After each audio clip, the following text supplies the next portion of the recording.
They found Matt Borne dead with enough painkillers in his blood to kill a horse. He wasn't looking for a high. He was just trying to stop his bones from screaming.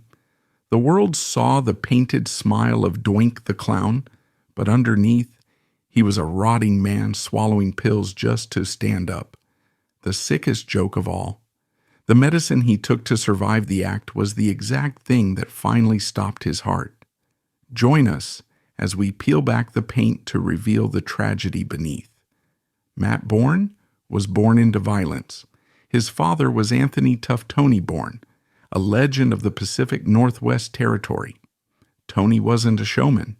He was a compact block of granite, a legitimate amateur wrestler who transitioned to the pros and brought real pain with him. Tony didn't teach Matt how to perform. He taught him how to survive. He taught him hooking, the dark art of submission, wrestling designed to hurt, incapacitate, and control. In the Borne household, wrestling wasn't a TV show. It was a trade like ironworking or logging, but with more blood. Matt inherited his father's build, stocky, low center of gravity, thick neck, and his father's temperament. He didn't look like a Greek god. He looked like a bar fighter. He was missing teeth. He had scar tissue before he was 25. By the time he entered the ring in 1978, he wasn't a rookie. He was a weapon that had already been forged. Matt Borne's career began in the Pacific Northwest Wrestling Territory.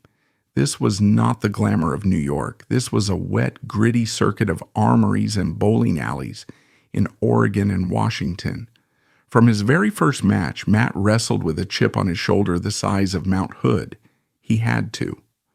As the promoter's son, the locker room was watching him, waiting for him to fail, waiting for him to be soft. He gave them no satisfaction. Matt worked stiff. When he hit you, he hit through you.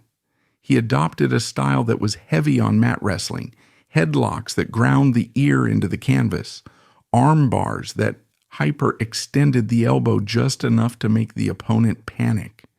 In these early years, Matt found a kindred spirit in a young Roddy Piper. They were an odd couple. Piper was the mouth, the frantic energy, the chaos. Borne was the anchor, the violence, the mechanic. They traveled the roads of Oregon together, two young men with infinite potential and dangerous habits. They won the NWA Pacific Northwest Tag Team Championship, tearing through teams with a mix of brawling and technical precision. But even then, the contrast was clear. Piper knew how to talk people into the building. Matt knew how to beat people up. One skill was about to become the most valuable commodity in the world. The other was about to become obsolete. In the early 1980s, Matt moved to Mid-South Wrestling, run by the formidable Bill Watts. If Portland was a trade school, Mid-South was the Marine Corps. Watts loved big, tough men who looked like they could handle themselves in a riot. Matt Borne fit perfectly. Here, Matt formed a faction that would become legendary among hardcore tape traders, the Rat Pack. It was Matt Borne, Ted DiBiase, and Jim Duggan. The Rat Pack wasn't a cool heel group. They were bullies. They were the guys who cornered you in the parking lot.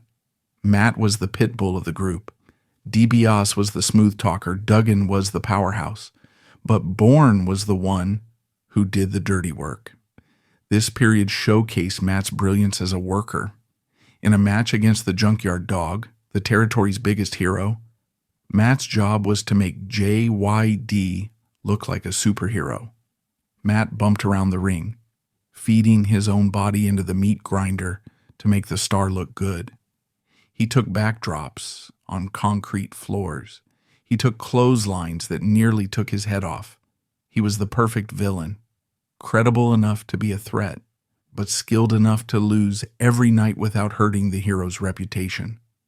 But it was in Georgia Championship Wrestling where Matt's intensity began to curdle into something darker. He teamed with Buzz Sawyer, a man whose behavior was erratic, violent, and fueled by substance abuse. Together, they were a force of nature. They weren't playing characters. They were two legitimate tough guys who were slowly losing their grip on reality. Their matches were chaotic brawls. They didn't just exchange holds, they mauled opponents. There is a specific match from this era against the Road Warriors that defines Matt Borne. The Road Warriors were massive, steroid-enhanced giants who were notorious for hurting people because they were clumsy. Matt Borne was half their size. But when they locked up, Matt didn't give an inch. He shot in on their legs, using real amateur takedowns to bring the giants to their knees. He forced them to wrestle his match. It was a display of technical dominance that went over the heads of the casual fans, but screamed to the boys in the back, "Do not mess with Matt Borne." 1985. The year wrestling changed forever. Vince McMahon created Wrestlemania, a pop culture event that prioritized celebrity and spectacle over sport. Matt Borne was there. It is a fact often forgotten. In the opening match of the very first Wrestlemania, Matt Borne walked down the aisle to face Ricky the Dragon Steamboat. On paper, this should have been Matt's breakout moment. Steamboat was the perfect babyface. Borne was the perfect heel mechanic. And the match they had was technically flawless. It was crisp. It was athletic.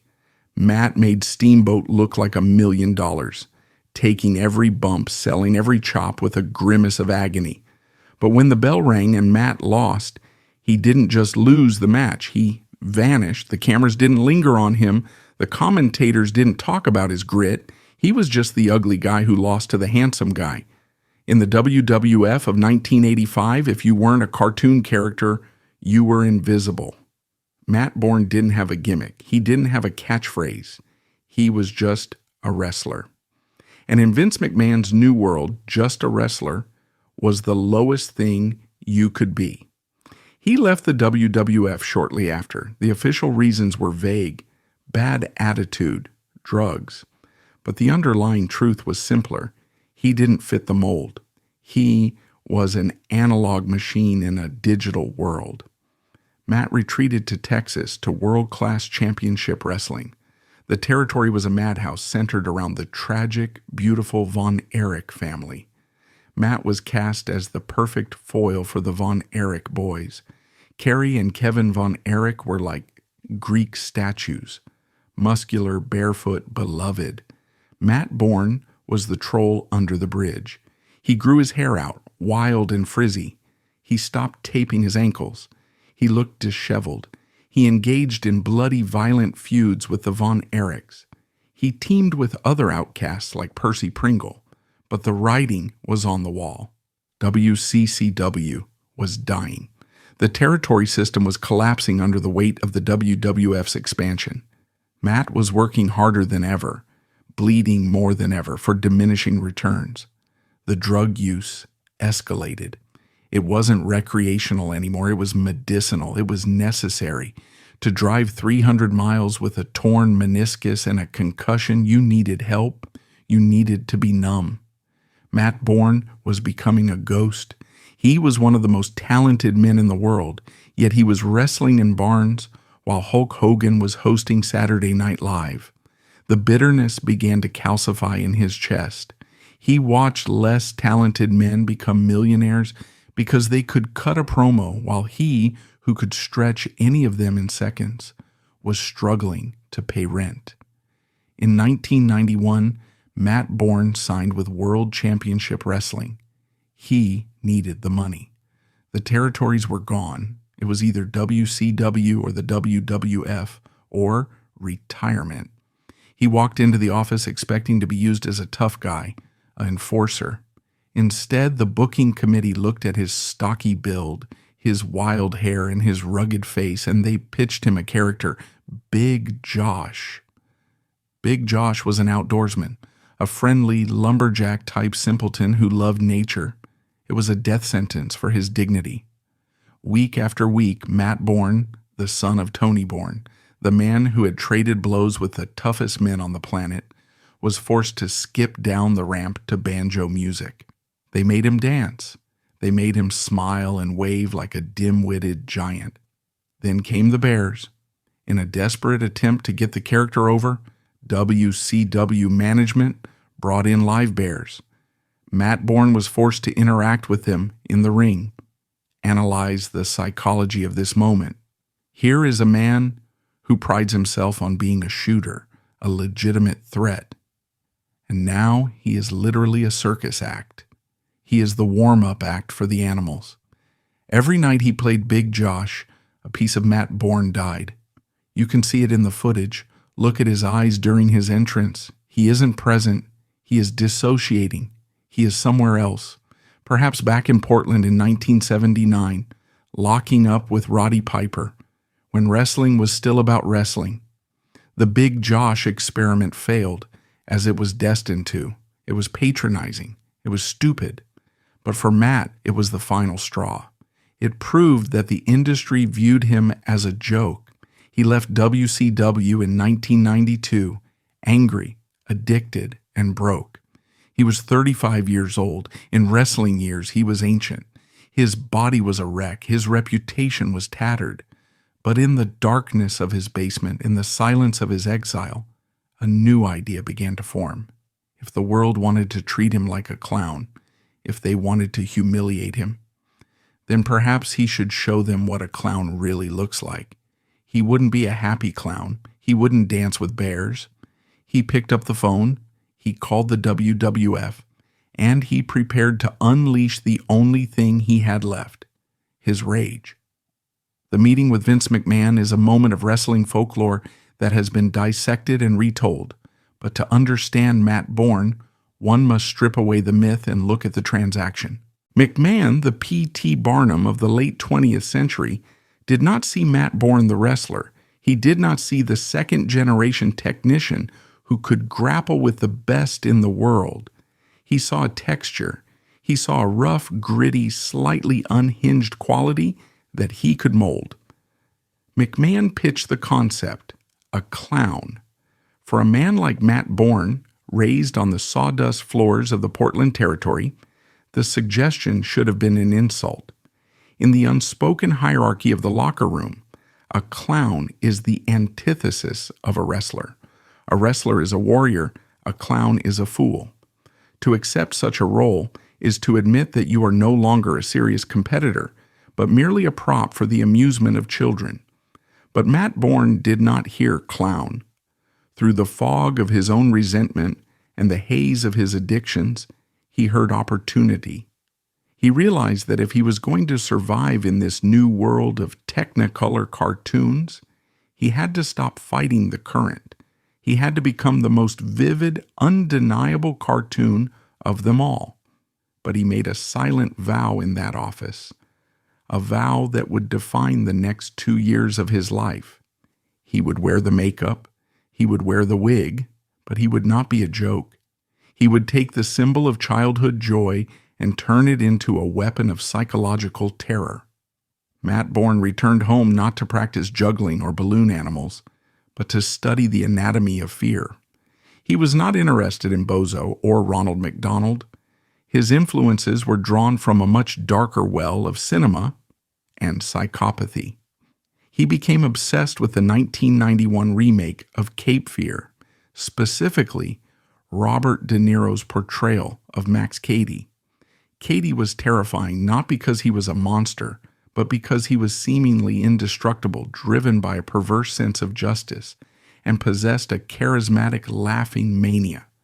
Matt studied how Cady moved, the deliberate, stalking pace, the way he seemed to enjoy the pain he inflicted, the way his laughter didn't signal happiness but rather a threat. He blended this with the chaotic nihilism of Jack Nicholson's Joker from the 1989 Batman film. The Joker was colorful and vibrant, yet he murdered people with a smile. This was the key, the cognitive dissonance. The visual input says safety and fun, but the behavioral output says danger and pain.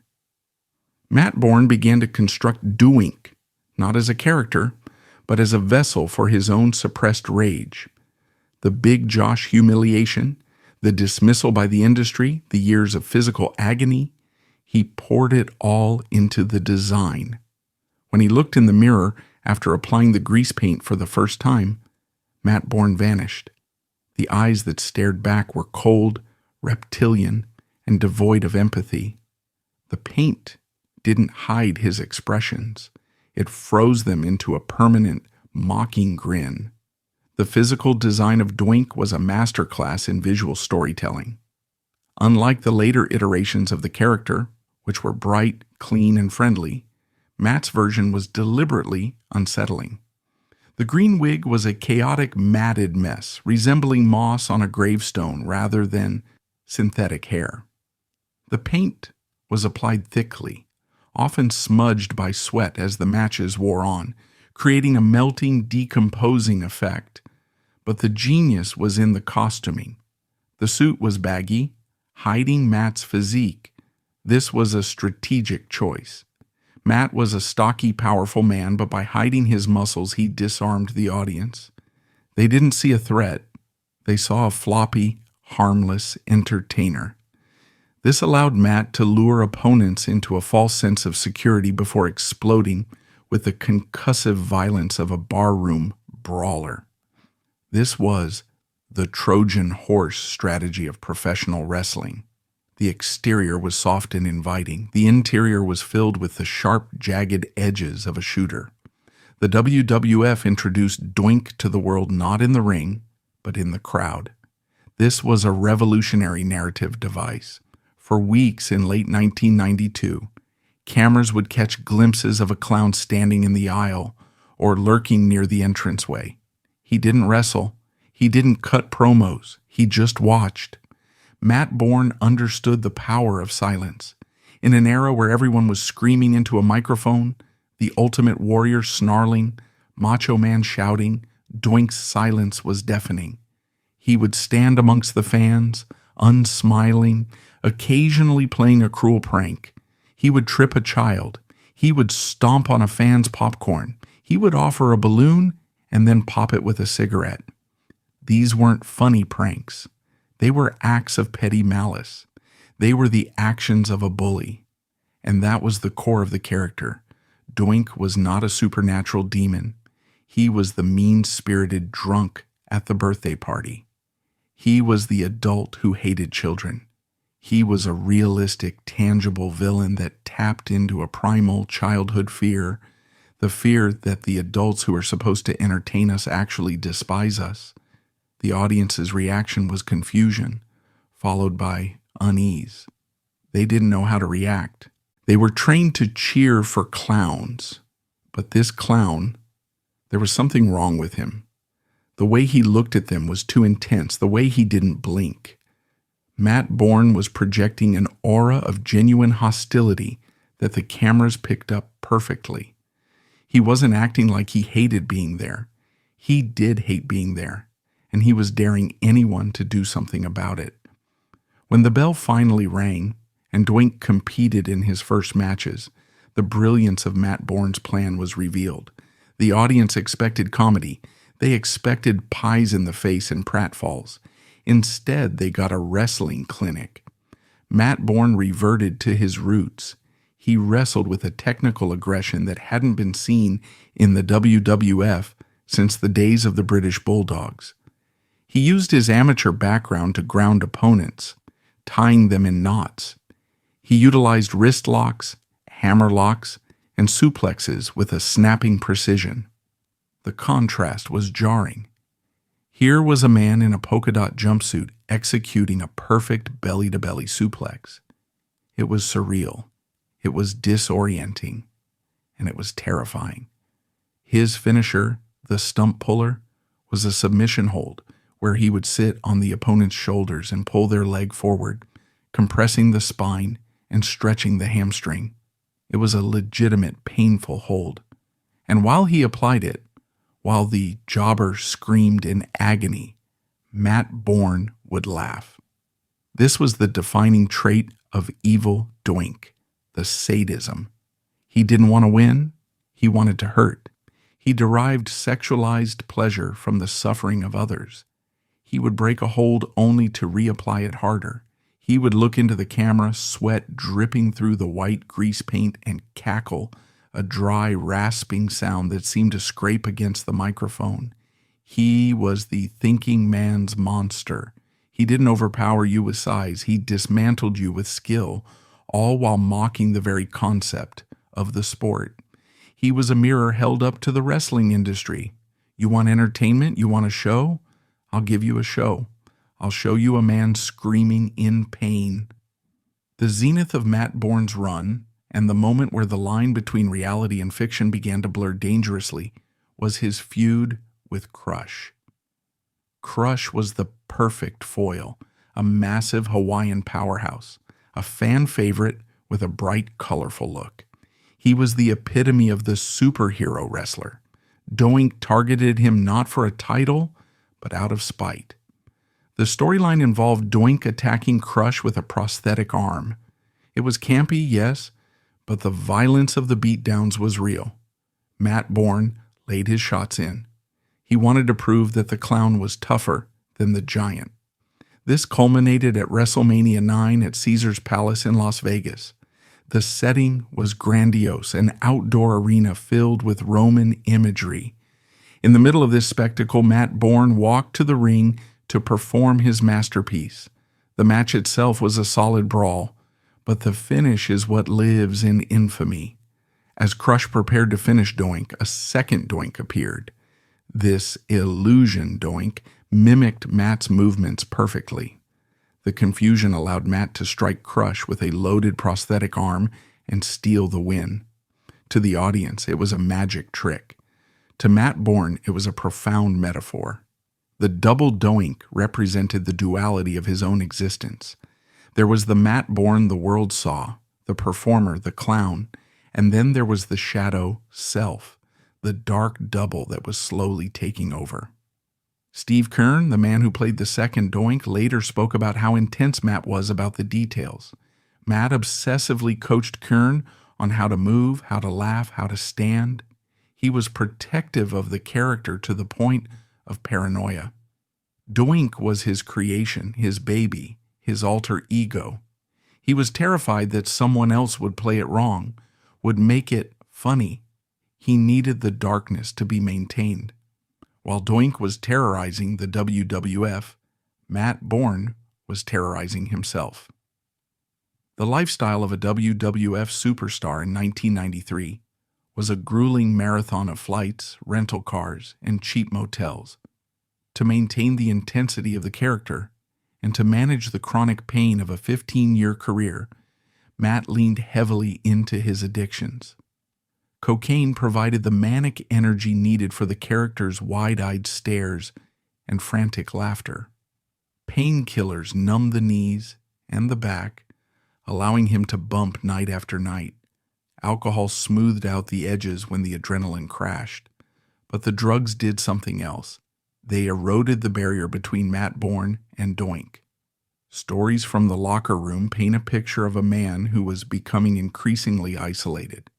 He would sit in the back, in full makeup, not talking to anyone, just staring at the wall or muttering to himself. He would stay in character long after the cameras stopped rolling. This wasn't just keeping kayfabe. This was a man losing his way back to himself. The shame of being a clown was replaced by the power of being a monster.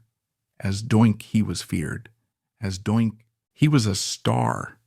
As Matt Borne, he was just a broken-down wrestler with a substance abuse problem. So he chose to stay in the paint. He became moody, aggressive, and unpredictable. The evil Doink wasn't acting anymore. The cruelty he displayed in the ring began to seep into his interactions with writers, agents, and fellow wrestlers. He was becoming the thing he played, a bitter, malicious force that lashed out at a world he felt had wronged him. By late 1993, Matt Borne had achieved the impossible. He had taken the worst gimmick in wrestling history and turned it into the best heel character in the business. He was generating genuine heat, the kind of hatred from fans that resulted in slashed tires and death threats. He had proven his point.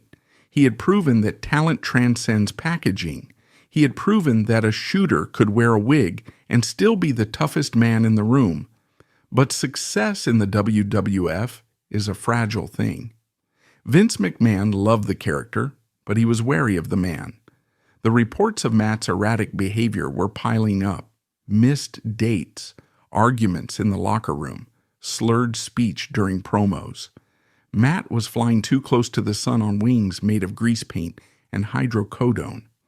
He had built a magnificent, terrifying monster, but he had forgotten to include an emergency exit for himself. The trap was set. The industry that had created Doink was about to decide that they liked the clown, but they didn't need the man. The tragedy was not that Matt Borne failed. The tragedy was that he succeeded too well. He made Doink so valuable, so iconic, that the WWF realized the character was bigger than the actor. And in the corporate machine of sports entertainment, that realization is always the prelude to betrayal. By the autumn of 1993, Matt Borne was operating on a frequency that was unsustainable. The character of Doink had become a sensation. He was slated for high-profile feuds. There were whispers of a run with the Intercontinental Championship, and merchandise prototypes were being stamped in factories overseas. The evil Doink was the hottest heel in the company because he was the only one who felt dangerous. But the man beneath the grease paint was disintegrating. The duality of his existence, the disciplined technician in the ring versus the chaotic addict outside of it, was collapsing. The drugs, initially a tool for pain management and performance enhancement, had become the pilot. The World Wrestling Federation in 1993 was a paranoid empire. The federal government was investigating the company for steroid distribution. Vince McMahon was under siege. He could not afford liabilities. He could not afford a loose cannon, no matter how talented that cannon was. Matt Borne had become a liability. There were missed dates. There were matches where he was visibly intoxicated, moving a half-second too slow or hitting a half-inch too hard. There were altercations in airports and hotel lobbies. The locker room cancer label, once whispered, was now spoken openly. The inevitable happened in December 1993. It wasn't a dramatic exit. There was no final match where he was carried out on his shield. It was a cold administrative termination. Matt Borne was fired for recurring substance abuse issues. For a normal employee, being fired is a hardship. For a wrestler, it is a loss of community. But for Matt Borne, it was a metaphysical amputation.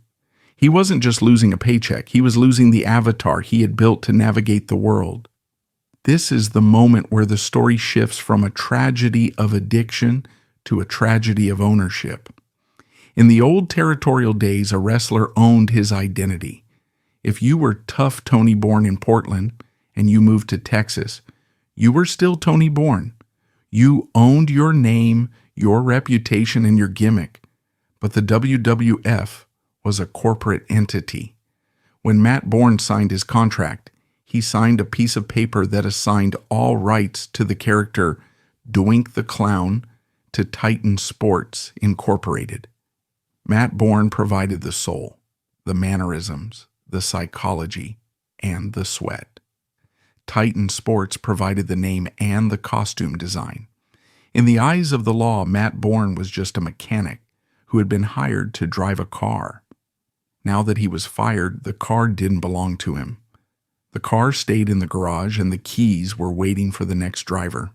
Matt assumed that without him, Doink would die. He believed, with the arrogance of an artist, that he was the character. He thought the rasping laugh, the dead eyes, and the technical wrestling were unique to him. He was about to learn a brutal lesson in capitalism. Everyone is replaceable. The WWF did not retire Doink. They didn't even give the character a week off. The merchandise was already manufactured. The dolls were in production. The video game sprites were coded. The machine had to keep feeding.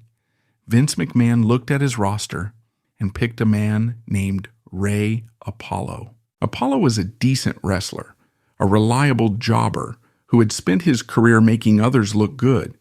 He was safe, he was sober, he was employable. They handed Ray the costume. It was the same green wig Matt had worn. It was the same colorful jumpsuit, perhaps taken in a few inches to fit Apollo's slightly leaner frame. They handed him the paint, but they changed the direction. The evil Doink, the psychological masterpiece Matt had created, was deemed too dark, or perhaps they knew Apollo couldn't pull it off. They pivoted. Doink was turned babyface. This was the ultimate insult. The character that Matt had designed to be a satire of happiness, a dark mirror reflecting the ugliness of the industry, was lobotomized. The new Doink debuted almost immediately. To the untrained eye of a child, it was the same clown.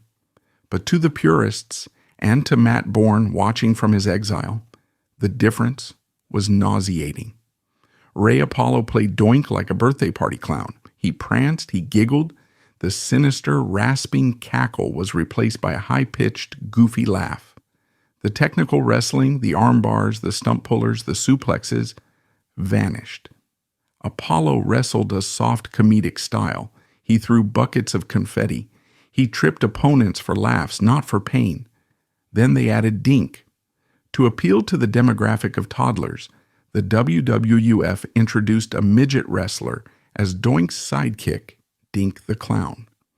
The two of them engaged in slapstick comedy routines. They rode miniature scooters. They got pied in the face. The character had been completely defanged. It was no longer a Stephen King villain. It was a Saturday morning cartoon. Imagine being Matt Borne in 1994. You are sitting in a cheap apartment nursing a bottle, flipping through channels. You turn on Monday Night Raw, and there you are. Or rather, there is your shell. You see a man wearing your face.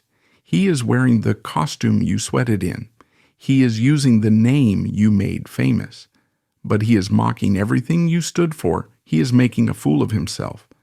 Matt later described this period as a living hell. It was a form of psychological torture unique to the entertainment industry. It wasn't just that he had been replaced. It was that he was being erased. The history was being rewritten in real time. The fans were cheering for this impostor, largely unaware that the man inside the suit had changed. This triggered a profound identity crisis in Matt. He began to question his own reality. If the world accepted this watered-down, hollow version of Doink, then what was the point of Matt's artistry? What was the point of the hours he spent studying Cape Fear? What was the point of the legitimate wrestling skills he showcased? It reinforced the cynical worldview that had been eating at him since the Big Josh days. It doesn't matter how good you are. It doesn't matter if you are real. It only matters if you fit the suit. Psychologists speak of the sad clown paradox, where those who make others laugh are often masking deep internal pain. Matt Borne lived the inverse of this. He was a man in deep internal pain who wore a clown suit to make others scream, and now he was watching someone else use that suit to make people laugh. The Ray Apollo Doink was a commercial success. It sold action figures. It appeared in video games, but it had no soul. It was an empty vessel. Matt Borne, meanwhile, was the soul without a body. He was drifting. He still had the skills, but he had no platform. He was blackballed by the WWF, and WCW wasn't interested in rehiring a known drug risk. He began to take bookings on the independent circuit, and this is where the desperation set in. Promoters didn't want Matt Borne, the technical wrestler. They wanted Doink. Matt was faced with a humiliating choice. He could wrestle as himself, a balding, stocky man with a bad reputation, and make $50 for a match in a high school gym. Or he could buy his own paint, buy his own wig, and be the bootleg version of the character he created. He chose the latter. He began wrestling as Doink on the indie scene. But because the WWF owned the trademark, he had to be careful. He was often billed as the original clown or simply Matt Borne. It was a pathetic existence. He was a cover band of his own life. He was touring VFW halls and county fairs, putting on the makeup in dirty bathrooms, trying to recapture the magic of 1993. But without the production value of the WWF, without the lighting and the cameras, it just felt sad. He was aggressive with the fans. If someone shouted, "Where's Dink?" Matt would snap. He would scream at them. He would attack them verbally. The line between the character's evil persona and Matt's real-life bitterness was gone completely. He wasn't playing a heel anymore. He was just an angry man in a clown suit fighting for scraps of respect. The WWF eventually got wind that Matt was using the gimmick. They sent legal threats. Cease and desist letters. You do not own this. Stop pretending to be Doink. Think about the violence of that legal assertion. A corporation telling a man he is forbidden from being the persona he breathed life into. It stripped Matt of his last shred of agency. He was being told that his artistic expression was property, and he had been evicted. This drove Matt further into the arms of his addiction. The drugs were no longer about numbing physical pain. They were about obliterating the consciousness of his reality. He wanted to forget that Ray Apollo was on TV being applauded. He wanted to forget that he was the son of Tony Borne, reduced to a legal liability. He drifted into a dark, nebulous space. He was too dangerous for the major leagues, too proud for the minor leagues, and too addicted to function in normal society. He was a Ronin, a masterless samurai wandering the wasteland. But in the wrestling business, there is always one place for the broken, the discarded, and the violent. There was an island of misfit toys rising in Philadelphia, a place where intellectual property didn't matter, and where mental instability was considered a feature, not a bug. Eastern Championship Wrestling was calling. And they didn't want the happy clown. They didn't even want the evil Doink. They wanted the man underneath. They wanted the wreckage. If the World Wrestling Federation was the sanitized, fluorescent-lit Disney World of sports entertainment, then Eastern Championship Wrestling was the dive bar at closing time, a place where the floor was sticky, the lights were dim, and the danger felt palpable. Operating out of a converted bingo hall in South Philadelphia, ECW was a gritty sanctuary for the industry's discarded souls, a counterculture revolution led by the chaotic genius of Paul Heyman. For a man like Matt Borne, who had been chewed up and spat out by the corporate machinery of the WWF, this environment wasn't a step down. It was the only place left on Earth that would have him. In 1994, Borne arrived in Philadelphia not as a conquering hero, but as a 37-year-old exile, heavier, slower, and carrying the heavy baggage of a public firing and a tarnished reputation. Where other promoters saw a liability, Heyman saw a narrative goldmine, a chance to blur the lines between script and reality in a way that had never been done before. Together they crafted a persona that was less a wrestling character and more a public nervous breakdown. Christened Born Again, the character was a deliberate, violent deconstruction of the clown that had made him famous. Matt would walk to the ring wearing the Doink costume, but it was a desecrated version of the original. The fabric was torn, stained, and ill-fitting, a visual metaphor for his ruined career. He wore the signature green wig, but in a fit of manic rage, he would often rip it from his head mid-match and hurl it at the audience. The most disturbing element, however, was his face paint. He refused to paint his entire face, opting instead to cover only half. One side bore the white grease paint and painted red smile of the clown, the corporate mask he had been forced to wear, while the other side revealed the naked, scarred, and unshaven face of Matt Borne. It was a visual representation of schizophrenia, a walking identity crisis that forced the audience to look simultaneously at the lie and the man suffering beneath it. ECW was famous for its shoot promos, where wrestlers were encouraged to break the fourth wall, and for Borne, these moments became a form of televised therapy. Handed a microphone and told to vent, he didn't act. He purged. He looked directly into the camera, addressing the audience not as fans, but as witnesses to a crime, screaming about the legacy of his father, tough Tony Borne, and the humiliation of being forced to wear a nose and floppy shoes to sell dolls to children. "I am not a clown. I am a wrestler. I am a Borne," he would roar, his voice cracking with a raw, uncomfortable emotion that silenced the rowdy Philadelphia crowd. He targeted the impostor Doink, Ray Apollo, who was still appearing on WWF television, calling him a fraud and threatening physical violence. This wasn't the polished villainy of Saturday morning cartoons. It was voyeuristic and uncomfortable, as if the audience were watching a man's psyche unravel in real time.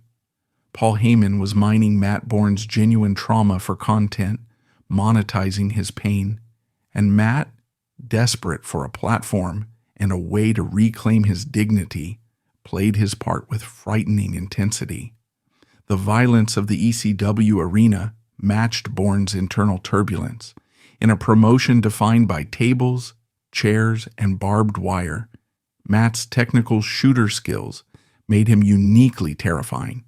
He didn't need a weapon to hurt someone.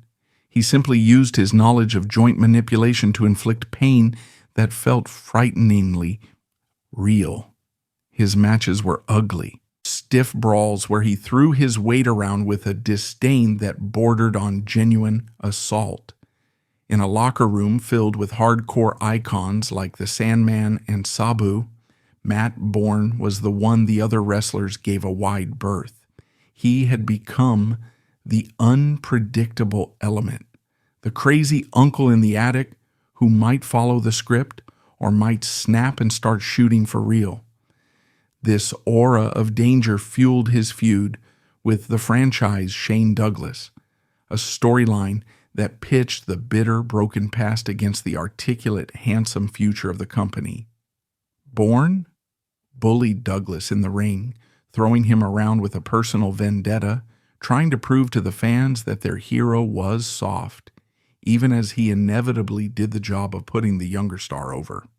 Behind the curtain, however, the born-again experiment was accelerating Matt's descent.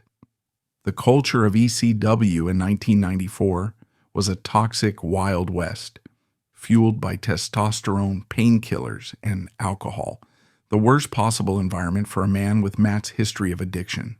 With no wellness policy or oversight, his drug use escalated from management to abuse, requiring massive amounts of muscle relaxers and Vicodin just to function. The manic intensity of the born-again character required a chemical fuel, and the line between the performer and the persona vanished completely. He was living the gimmick, becoming the broken, half-painted man screaming at the world 24 hours a day. Stories from this era paint a grim picture of a man passing out in locker rooms and getting into fistfights with fans, a ghost haunting his own life. His run in ECW ended not with a dramatic explosion, but with a quiet, pathetic fizzle. He simply became too unreliable to book, no-showing events or arriving in no condition to perform safely.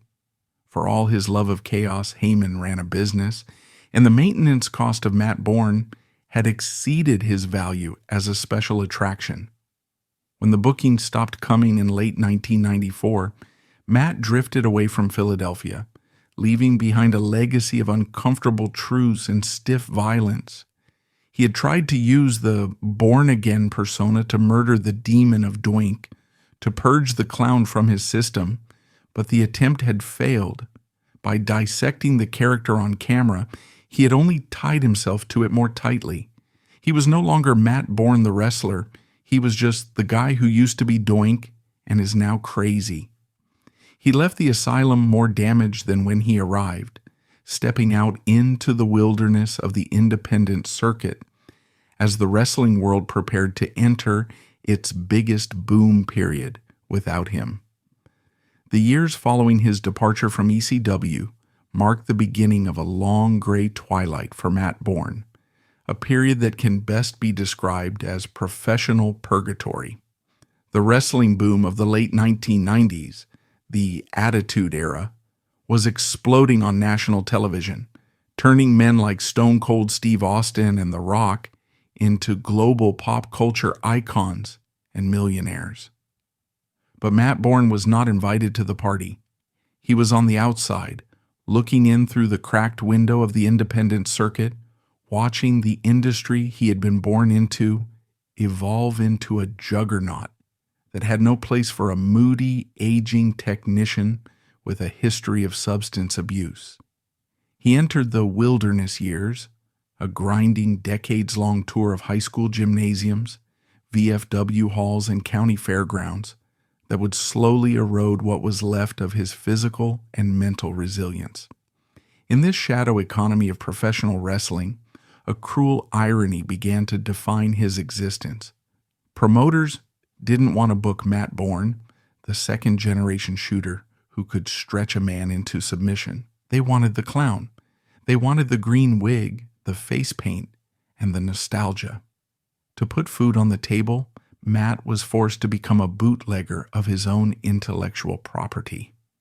He would arrive at these small-town venues, retreat to a dirty bathroom stall, and apply the grease paint that he had come to loathe. He was legally forbidden from using the name Doink on posters due to WWF copyright, so he appeared under thinly veiled pseudonyms like the Borne Identity, Reborn Again, or simply Matt Borne, the Original Clown. It was a humiliating dance with the law and his own ego, a nightly admission that his face, his real face, was not enough to sell a ticket. This era solidified the sad clown reality of his life. He was no longer performing in front of 20,000 screaming fans at Madison Square Garden. He was performing for 200 people sitting on folding chairs in rural Pennsylvania or West Virginia. The production values were non-existent. The pay was meager, often just enough to cover gas, a motel room, and the pills he needed to get through the night, and the adulation was hollow. Yet in the ring, he remained a terrifying figure. He didn't treat these small shows as exhibitions. He treated them as fights. Frustrated by the lack of respect from younger, untrained wrestlers who populated the indie scene, Matt often took liberties. If a rookie didn't sell a move correctly, or if a fan in the front row got too mouthy, the evil Doink persona would slip, and the tough Tony genetics would take over. He became known as a bully, a gatekeeper who would punish anyone who didn't treat the business with the reverence he felt it deserved, even as he himself was bastardizing his own legacy to survive. The physical toll of this lifestyle was catastrophic. By the early 2000s, Matt's body was a roadmap of trauma. The knees that had absorbed thousands of drops were grinding bone on bone. The back that had bridged out of countless holds was a fused mess of calcium and scar tissue. To maintain the illusion of the worker he used to be, the chemical dependency deepened. It wasn't just about getting high anymore. It was about maintenance. The stack of muscle relaxers and opioids became as essential to his pre-match ritual as the boots and the tape. This chemical haze created a barrier between him and the world, a numbness that allowed him to endure the indignity of signing autographs for $5 while wearing a half-shredded clown suit. He was disappearing by degrees, the drugs eating away at his memory and his mood, until the man who sat in the locker room was often vacant, staring at walls, lost in a timeline that had stopped moving forward in 1993.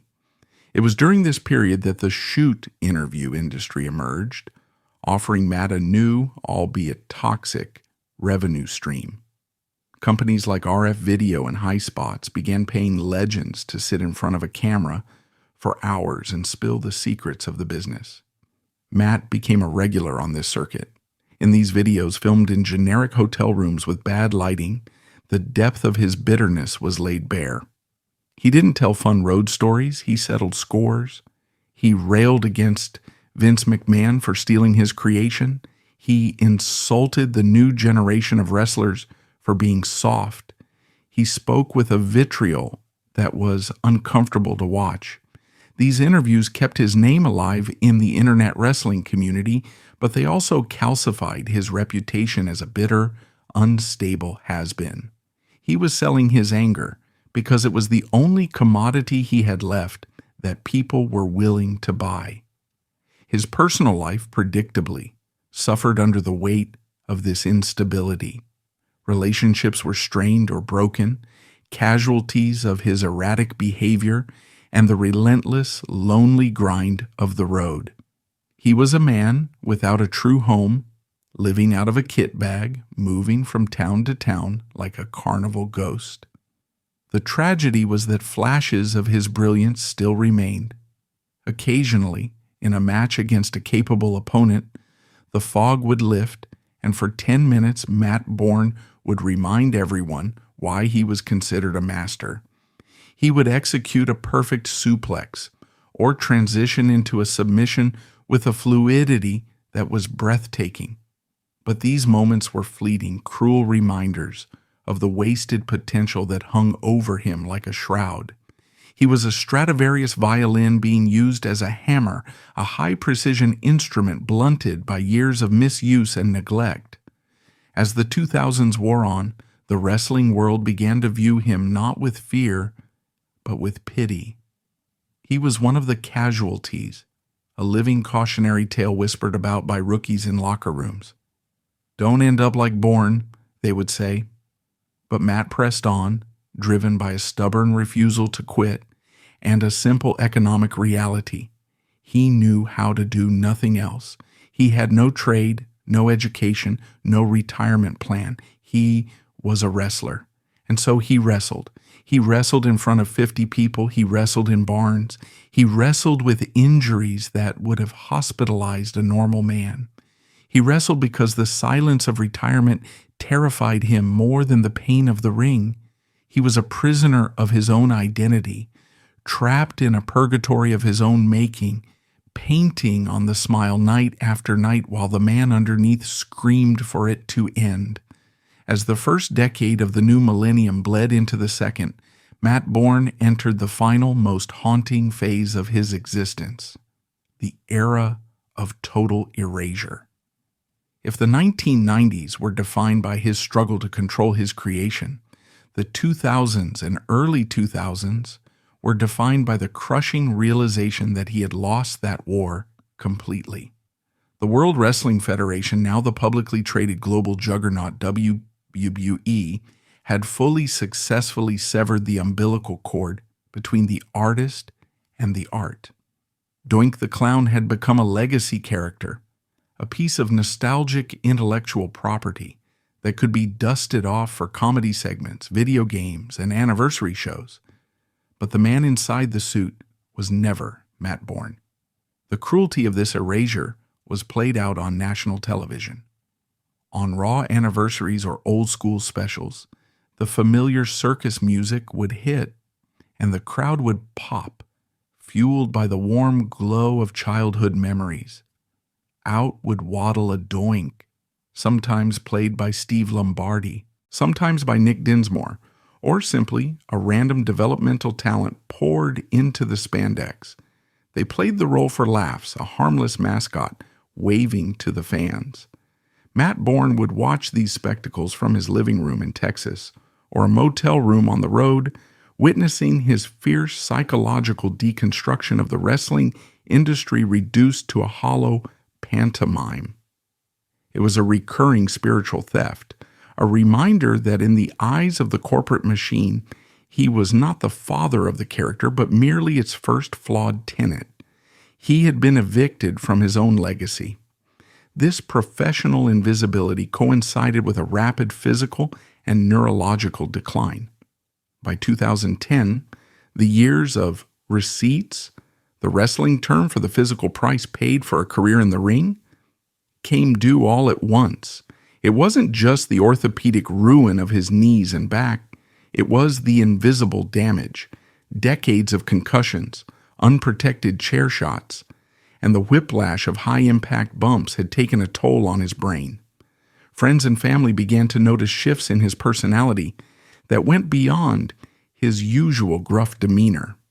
The sharp, terrifying intensity that had made him a legend was curdling into confusion and paranoia. The shooter, who could remember every hold encounter, was now struggling to remember conversations he'd had an hour ago. He was displaying the classic tragic symptoms of CTE, a condition that was claiming the minds of his peers one by one, turning proud warriors into erratic, tormented shadows. Yet the fighter in him refused to yield to the reality of his condition. He continued to chase the dragon of a comeback, pitching ideas to anyone who would listen, convinced that he still had one great run left in him. He spoke of reinventing Doink again, of taking the character to even darker, more realistic places, oblivious to the fact that the industry had moved on to a polished PG-rated era where dark and realistic was a liability.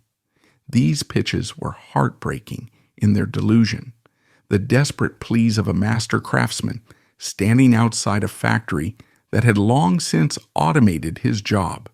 He was a man out of time, clinging to the code of the territories in a world of social media influencers and scripted reality stars. In his final years, Matt attempted to find some semblance of domestic normalcy. He settled in Plano, Texas, moving in with a girlfriend, trying to construct a life that didn't revolve around the next booking. He tried to be a father, a partner, a civilian, but the silence of domestic life is often the loudest enemy for a man addicted to the adrenaline of the crowd. Without the distraction of the road, the demons he had been outrunning for 30 years finally caught up to him. The pain management regimen, the hydrocodone, the morphine, became the central pillar of his day. It was no longer about getting high. It was about the basic ability to stand up, to walk, to exist without screaming. The drugs wrapped him in a warm, numbing blanket, shielding him from the physical agony of his broken body and the existential agony of his stolen identity. He became a recluse, his circle of trust shrinking until it was almost non-existent. The phone calls from old wrestling buddies became fewer and further between, as people grew tired of the unpredictability or simply didn't know how to help a man who seemed hell-bent on his own destruction. When he did appear at fan conventions, the contrast was jarring. He would sit behind a table surrounded by glossy 8x10 photos of his prime, photos of him midair, looking vicious and powerful, while the man in the chair looked bloated, red-faced, and infinitely tired. Fans would approach him, holding action figures of Doink, smiling and sharing memories of how he used to scare them. Matt would sign the name Matt Borne with a shaky hand, offering a polite nod, but the light behind his eyes was dim. He was selling the ghost of himself, trading signatures for $20 to buy the medicine that would help him forget he was selling signatures. The tragedy of this period was not just the addiction or the poverty, it was the waste of a brilliant wrestling mind. In his lucid moments, Matt could still break down the psychology of a match better than almost anyone in the business. He understood the art of manipulation, of timing, of making an audience feel something real in a fake sport. He should have been a road agent, a trainer, passing this knowledge down to the next generation. But his reputation as a loose cannon, and his refusal to play the political game kept him barred from the performance center. His wisdom died on the vine, trapped inside a deteriorating mind, shared only with the ghosts in his living room. As 2013 approached, Matt Borne was a man walking a tightrope over an abyss, and the net had been removed years ago.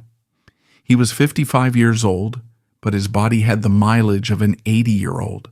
The resentment toward the WWE had cooled into a heavy, leaden depression. He had stopped screaming at the television. He had stopped threatening to break legs.